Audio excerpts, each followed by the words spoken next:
Hi, welcome back. In this video, I'm gonna walk you through the entire drawing process of this hyper-realistic homeless man portrait using graphite pencils. So let's get started.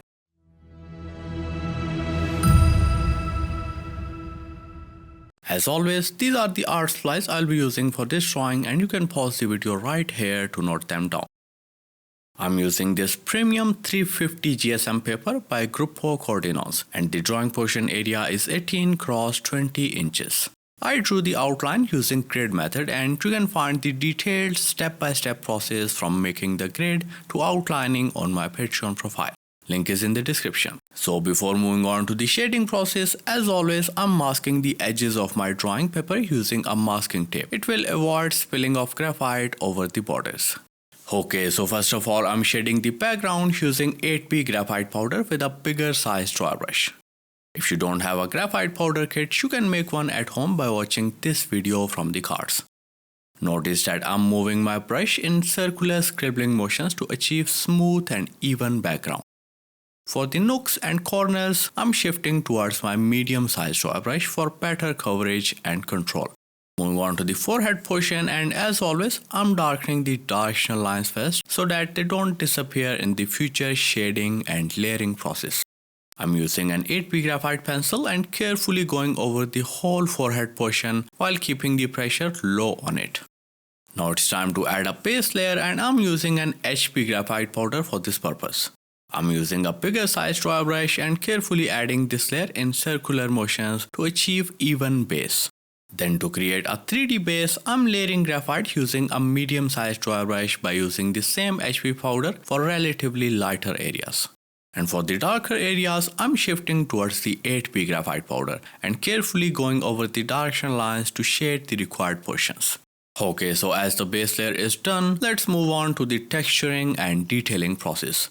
And firstly, I'm shading this left side using an 8B pencil. As this hair portion is a little bit blurry in the reference image, so to achieve such an effect, I'm keeping the pressure on my pencil variable while maintaining the angle very low. This will give us the required blended base, but make sure to keep on relating to the reference image for better results. Okay, so moving on to the forehead, and as we can see in the reference image that this left side is quite sharp and focused. So I'm adding a darker texture first using an 8B pencil. I'm adding these slightly slanted strokes by flicking my pencil towards the right side, following the directional lines we added earlier. This technique creates a smooth stroke with a very thin end, as the blunt and irregular strokes make the overall drawing look unrealistic at the end.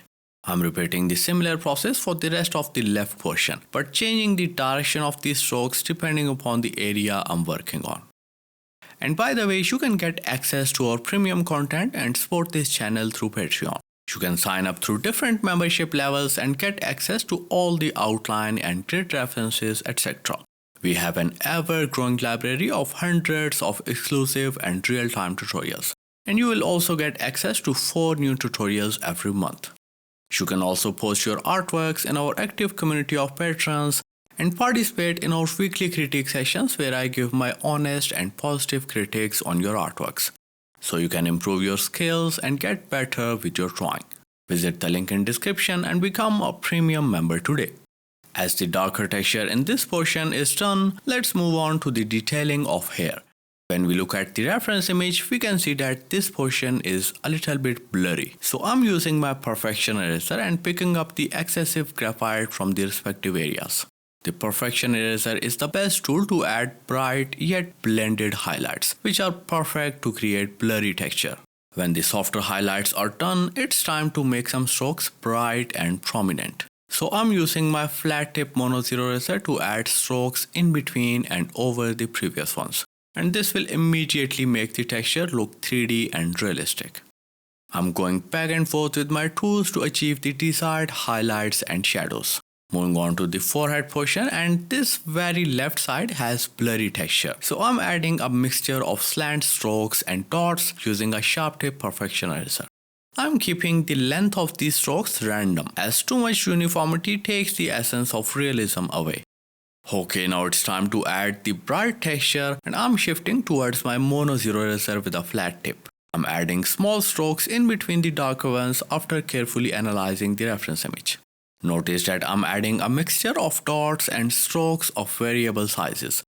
For the top left portion, I've again shifted towards a perfection eraser and adding softer strokes following the similar process as I did earlier. When you are satisfied with the lighter texture, it's time to top up the whole area with some darker strokes.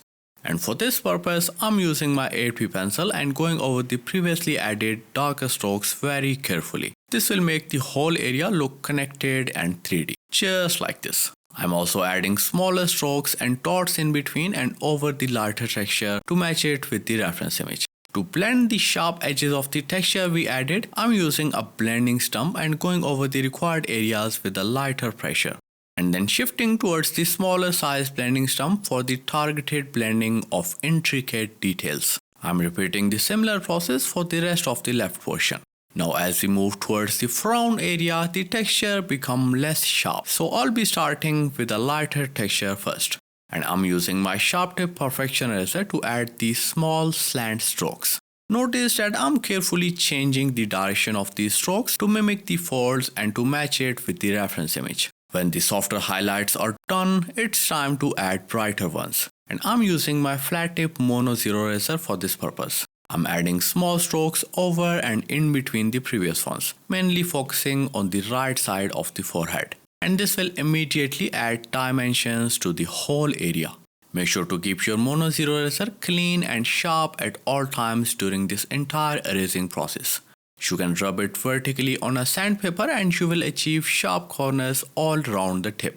That is perfect for adding thin highlights and you don't have to sharpen the tip again and again. Just rotate the eraser and keep erasing until all the sharp corners are used. I'm also adding some new bright strokes on this right side of the forehead, as this portion is relatively sharper in the reference image.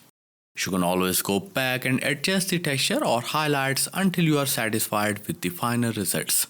Okay, so coming back to the darker texture and detailing, I'm adding these small strokes in between the lighter ones using a 3B pencil. Notice that I'm flicking my pencil in one go to avoid irregular strokes with blunt ends. If you look at the top center portion, it has some dots instead of strokes, so I'm adding them accordingly.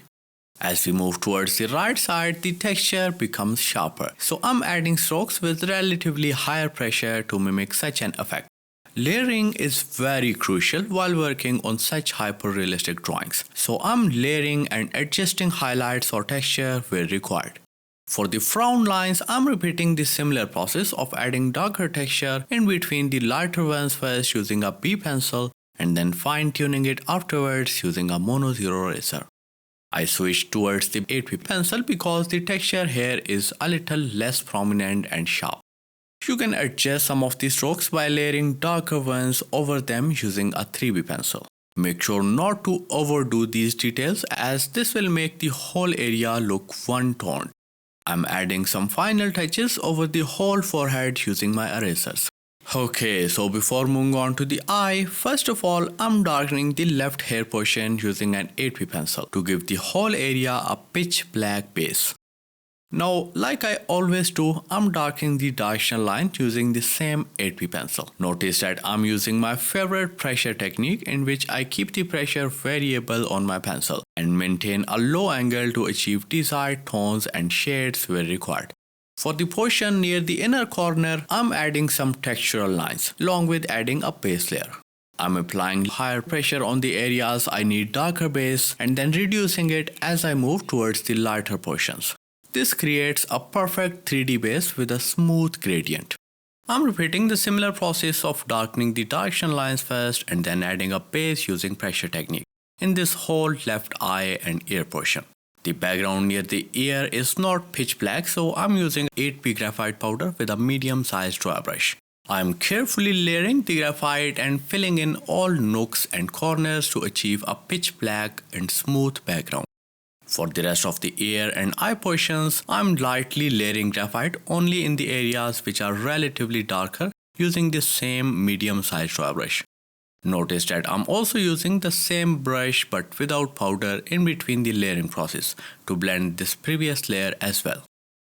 Okay, so let's move on to the detailing of the eye patch elastic. And first of all, I'm cleaning the graphite spill using a mono zero eraser to create a sharp and clean edge. And then by using an 8P pencil, I'm adding these lines all along the elastic portion.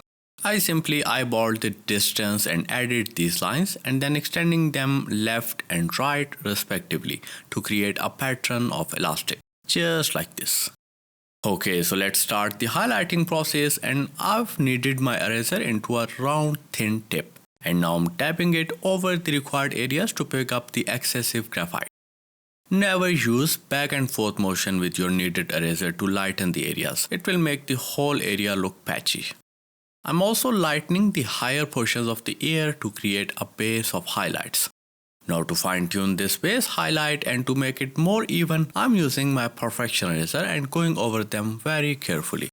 I'm also adding some small strokes in between and over the previous highlights on the cheeks to give it a more realistic look. As we move towards the under eye portion, I'm using the same perfection eraser and going over the lighter areas and leaving the darker areas as it is for a cohesive look. The right side has some sharp textural lines for the wrinkles, so I'm adding them using the same perfection eraser. Now to make some of these strokes pop up even more, I'm using my flat tip mono zero eraser and going over some of them. This will immediately make the texture look more 3D and realistic. Moving on to the lower lid portion, and I'm adding these small yet slightly curved strokes using a mono zero eraser. I'm keeping the pressure on my eraser high to achieve brighter strokes. For the eye bag portion near the nose, I'm adding these intricate strokes by keeping the pressure low on my eraser. To add some softer highlights in between the brighter ones, I'm shifting towards the perfection eraser. The highlights on the ear are looking a little bit sharp and bright, so I'm toning them down using a bigger size blending stump. To blend the darker texture on the cheeks, I'm using a smaller size blending stump and going over the darker strokes. I'm also picking up some of the graphite from the darker area using the blending stump to lightly shade the cheek portion. This will help us in getting very light and blended shadows in less time. Some of the strokes are still looking a little bit dull, so I'm using my 8P pencil with a sharp tip and going over them with a very low angle. Moving on to the eye portion near the nose, and I'm adding slant strokes using my flat tip mono zero eraser. I'm keeping the pressure on my eraser variable to add a mixture of brighter and softer strokes respectively, just like this. I'm also highlighting the tear duct portion by adding softer strokes using the same mono zero eraser.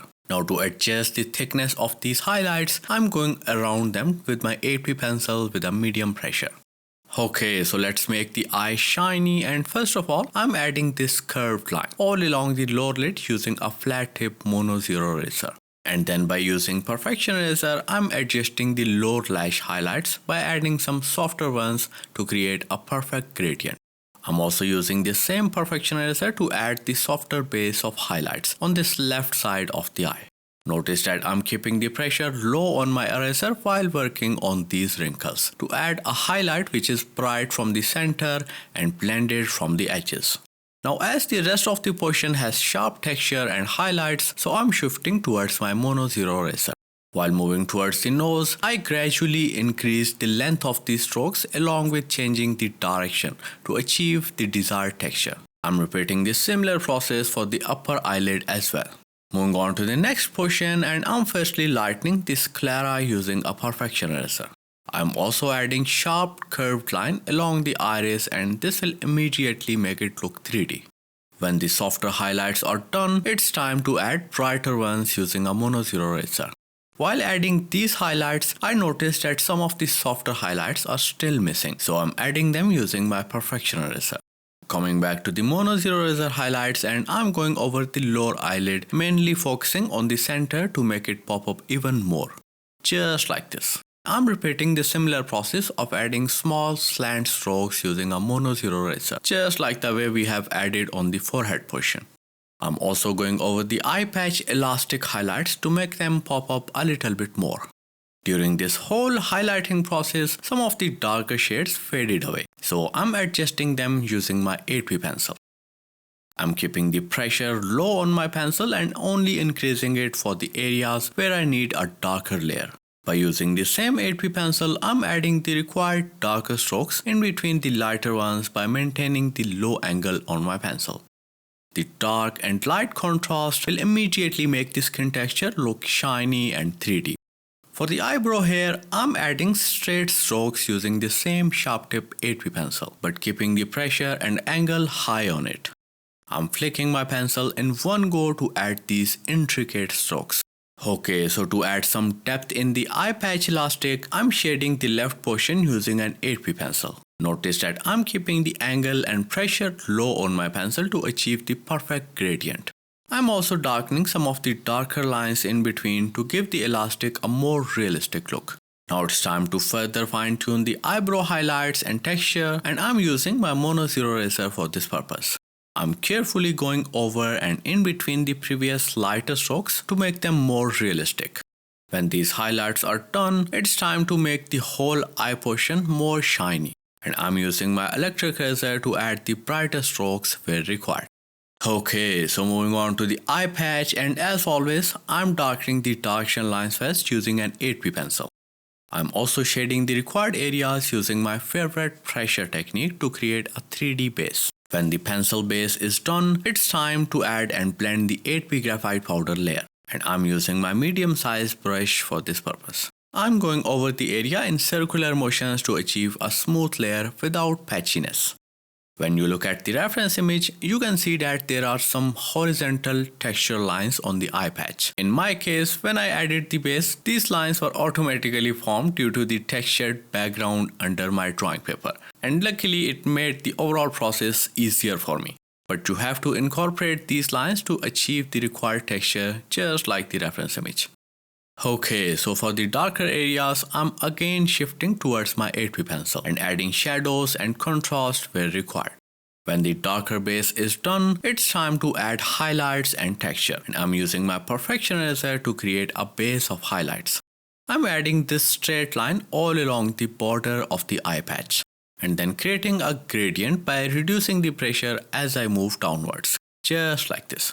For the bright and sharp texture, I'm using my flat tip Mono Zero Eraser and adding these small strokes on the left side of the eye patch. These strokes will immediately make the patch look turned away from this area. I'm using the same Mono Zero Eraser and adding these slant strokes to mimic the seam as well. For the softer texture on the eye patch, I'm using my perfection eraser and picking up the excess graphite. I'm using small circular motions to achieve a blended look. Notice that I'm applying higher pressure for the lighter areas and then reducing it as I move towards the darker ones. To blend this layer, I'm using a blending stump and going over the required areas very carefully.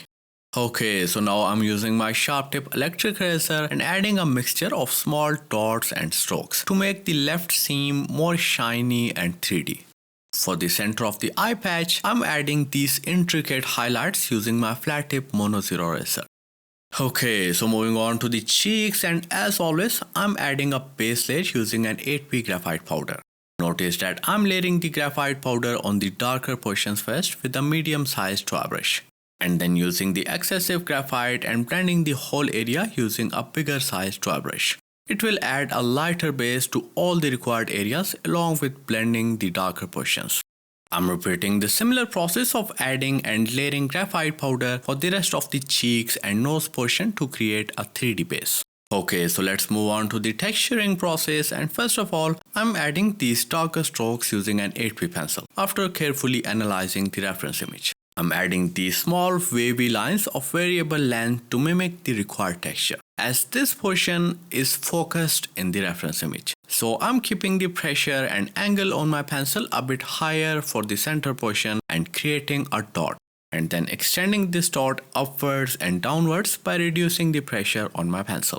In this way, it will create a stroke that is sharp and wide from the center and soft from the edges, just like this. I'm repeating the similar process of adding such darker strokes with a variable pressure for the rest of the cheeks portion. As I reach near the nose, I'm reducing the distance between these strokes to achieve the desired texture. I'm also adding some smaller strokes in between the bigger ones to create a base of pores. that the nose is a bit blurry and out of focus as compared to the rest of the face. So I'm adding the darker strokes of variable length on the left side with a light pressure and angle to achieve a blended look. For the tip of the nose, I'm adding a dot and then extending it just like the way I did on the cheek portion. The only difference here is that I'm adding slightly bigger dots with a very low angle and keeping them as soft as I can and then extending them in the respective directions. Moving on to the right cheek, and I'm repeating the similar process of adding darker texture as I did for the left one. Okay, so when the darker texture is done, it's time to blend it, and I'm using a small blending stump for this purpose. I'm going over the texture using small back and forth motions, and this will make the texture look dark in the center and blended from the edges. Make sure not to overblend this texture as it will make the area look one-toned and will eventually result in a flat texture. Okay, so now it's time to add the softer highlights, and I'm using my Perfection eraser with a clean tip. I'm adding these small strokes in between the darker ones, and this will immediately make the area look 3D and realistic, just like this. Make sure to clean the tip of your Perfection eraser more oftenly while working on this area to increase its effectiveness. I'm also adding some random dots to mimic the post texture near the nose or where required. Also notice that I'm using the same Perfection eraser and carefully picking up the excessive graphite from this cheekbone area. And this layer will create a perfect gradient and blend the texture lines with the surrounding. To make the highlight even more bright and shiny, I'm using my Mono Zero eraser and going over the previous lighter strokes very carefully. Because as we know, highlights are great for helping people to see the important areas in your drawing. So try not to overdo them as it will create confusion and make the drawing look less attractive.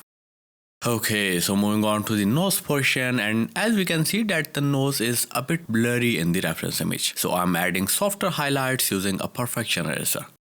The left side and upper portion of the nose has some fine highlighted strokes for the wrinkles. So I'm adding this texture with a relatively higher pressure on my eraser.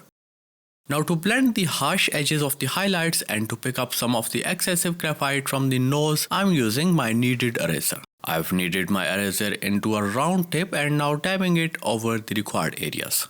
Okay, so now to add the final touches to the left cheek portion, I'm using my B pencil and going over the darker texture. Darker texture will make the highlights pop up even more in no time. I'm repeating the similar process for the nose and right cheek as well, just like the way I did for the left cheek. Keep on relating to the reference image to confirm that you are on the right track.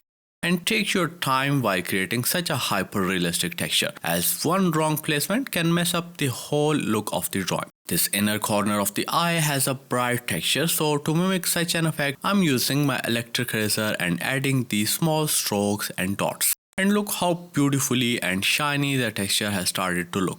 Moving on to the mustache portion, and as we can see in the reference image, that the mustache and beard hair are extra white and sharp.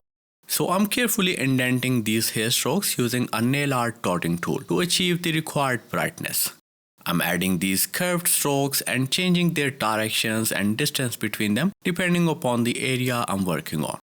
If you don't have an indenting stylus, you can use any empty ballpoint pen or any pointy but round tip object for this purpose. Okay, so when all these indentations are done, it's time to add the base layer with a variable pressure, and I'm using my 8B pencil for this purpose. I'm keeping the angle on my pencil low to avoid harsh lines or strokes. It's really important to maintain a low angle on the pencil and shade with a thicker tip so you don't accidentally fill in the indentation lines. This will help in achieving a dark yet blended layer, just like this. I'm also adding some slant strokes and dots in the portion around the nostrils.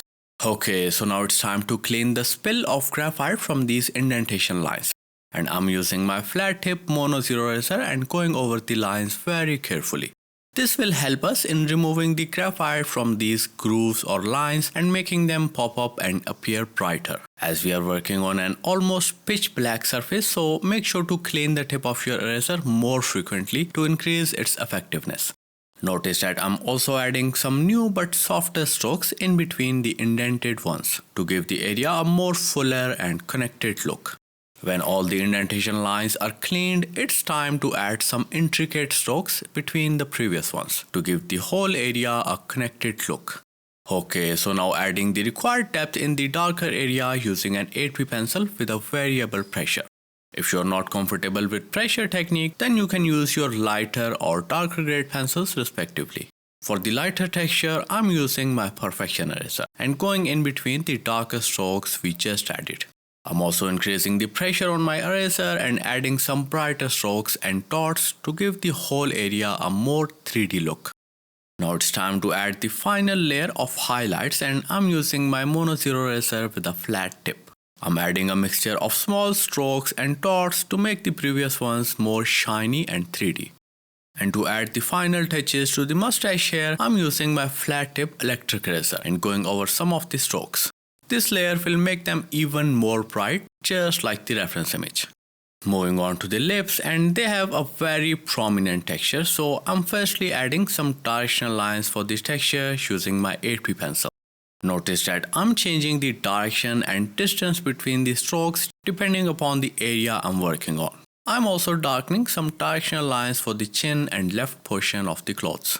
As we can see in the reference image, the beard also has very bright and sharp hair. So I'm repeating the similar process of adding indentation lines just like I did for the mustache hair. But this time the hair strokes should be a bit more curved to mimic the beard hair. When the indentation is done, I'm adding a base layer with a variable pressure using my 8B pencil, just like the way I did for the mustache area. The lighter areas are looking patchy, so I'm using my medium-sized dry brush and going over these specific areas to achieve a smooth base. I'm also adding another layer of graphite on the beard and mouth portion to add some more depth where required. Okay, so now it's time to add life to the lips, and I'm firstly adding softer highlights in the center portion using a Perfection eraser. Make sure to carefully lift the graphite from this area and try not to go over the darker texture we added earlier. Otherwise, it will make the whole portion look less detailed and flat. When the softer base of the highlights is done, it's time to add brighter ones, and I'm using my Mono 0 eraser for this purpose. The right side has very small strokes of highlights, so I'm adding them very carefully, along with changing their directions depending upon the area I'm working on. To add final touches, I'm using my electric eraser and adding small dots and strokes, mainly focusing on this left portion. This layer of brighter highlights will make the whole portion more realistic. Moving on to the beard, and again the drill of cleaning the indentation lines is same, and I'm using my Mono 0 eraser almost the same way as I did for the mustache. I'm also using a Perfection eraser in between for the areas where there is blurry or softer texture. Along with cleaning the indentation lines, I'm also adding some new strokes to give the beard a more fuller and connected look. This left portion has softer hair, so I'm using a Perfection eraser to add such strokes and then fine-tuning them using a Mono 0 eraser later on. Okay, so before moving further with the clothes portion, we can see in the reference image that the clothes have some brighter texture for hoodie and zip. So I'm adding dots on the left side using an indenting stylus. This will also help us keep track of their placement after the background shading process. And for the zip, I'm adding straight strokes with a uniform distance to achieve the desired effect. Now shading the whole background and close portion using an 8B graphite powder with a bigger sized dry brush. As always, I'm adding this layer in circular scribbling motion to avoid patchiness. The graphite powder I used is not of great quality, which is making some of the areas look a little bit dull.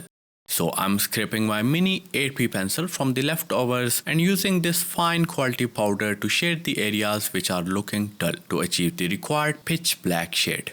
I'm using my medium sized dry brush so that I can easily go into all nooks and corners. And then switch towards the bigger sized dry brush for the bigger areas. When the background shading is done, it's time to blend this layer using a tissue paper. And as we have finalized the background just now, so I'm now fine-tuning the outline of the whole drawing by adding the required textures and details using my tools. Okay, so now let's add the clothes texture, and I'm using my Perfection eraser and picking up the graphite in small sections. And then adding some brighter dots using a sharp tip electric eraser in the center of the highlights or where required. Moving on to the zip portion, and I'm clearing the graphite from the indentations we added earlier using a mono zero eraser. The mono eraser was not giving stroke as bright as we wanted, so I shifted towards the electric eraser, which made this process quick and easy. To define the edge of the clothes, I'm again shifting towards the mono zero eraser and adding a straight line very carefully, and then adding the clothes texture just like the way I did for the left portion. The right hair portion is missing, so I'm adding softer highlights first using a perfection eraser, and then fine-tuning some of the strokes using a mono zero eraser later on. Now to add some brighter highlights, I'm using my electric eraser with a sharp tip to achieve the desired results. I'm going back and forth with my tools to get the perfect textures and details. And with this last step, we are done with this hyper-realistic life-size homeless man portrait. It took me about a month to complete the drawing and then another month to finalize this free tutorial for you guys. And I would really appreciate if you can leave a like and share it with your friends. It helps me a lot as an artist. So thank you so much for watching, and I'll see you in the next one.